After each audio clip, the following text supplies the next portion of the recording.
د قرباني احکام. په کور کې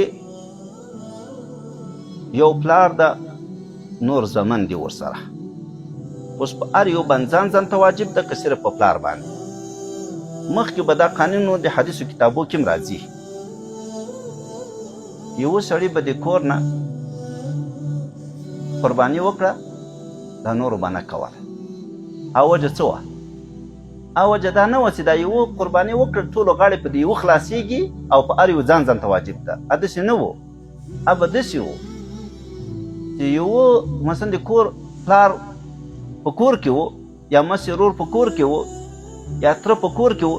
دا نورو چې څومره کاروبار کوو، که به 10 ګټلې که به 20 ګټلې، خپله به مالکان د روپیو نه کېدل، دا به ټول پلار ته ورکولې. نو پلار به آباد، زمن به مسکینان وو. نو ځکه به هغې کس وکړه. اوس خو چونکې هر زوی تقریبا آباد ده، یا هر یو په جیب کې ګوري آیفون موبایل سو، فلانی موبایل سو، څوک کمپیوټر لري، څوک نور اسباب زیات لري. اوس نو پلار ځان ته په ده واجبېږي، په زمن ځان ته واجبېږي. او اسانه طریقه به زه تاته وښیم. که ځان ته کولی چې ځان ته پسونه کویم، ډېره ښه خبره ده. لوی مال غټ مال اخلئ، هم 2 نفره کې شریکېږئ. 2 کلن سخندرکی کم قیمت باندې پیدا کړي، دومره قیمت نه غواړي. 2 کلن سخندرکی دا واخلئ، 2 کسان د کور والا پې خلاصېږي. یو پسه 25 زره فخرن واخلي، نیت هم کې خراب وي، او دا نور ټولو غاړې پې بندې نورې نه کوي. داسې دې نه یې کړي ستا د 25 زره په 10 زره په 40 زره د یو پسه اخیستی، په 15 زره باندې مثلا یو سایه واخلي چې 2 کلن وي، 2 کسانو غاړې پکې خلاصې شو. څومره ښه طریقه سو ګورئ، شرعي طریقه. صرف چې 2 کاله یې پوره سو، بس دې ته وضحیه کېږي. نو دا 2 کسان په دې یو لوی مال کې خلاصېږي. تاسې نو هر یو باندې جدا، ښځو باندې جدا، خاص کر ښځو باندې ګورئ سره لري، غاړکۍ لري، ګوتې لري، کالي د حاجت نه زیات. اوس حاجاتو بیان هم درته کوم انشاءالله. حاجت نه زیات لري، دا چې نصاب ته د حاجت نه زیات د هر شی چې رسېږي چې د حاجت نه زیات وي، قرباني ورباندې واجب کېږي.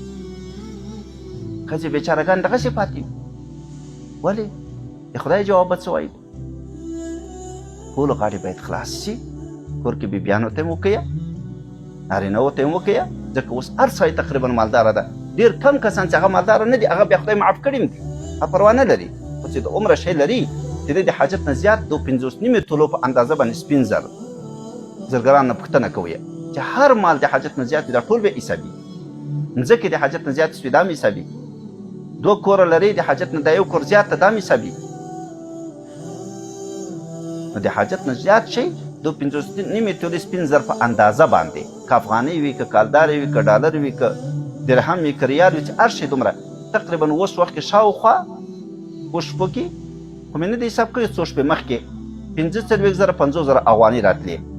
او زرګرانو پوښتنه وکړئ د 2.5 تولو سپین زر څو روپۍ کېږي هر وطن کې؟ چې دومره چې د حاجت نه زیات سو، نو دغه اندازه بیا په دغه باندې وضحیه واجب کېږي، وضحیه به بیا کوي.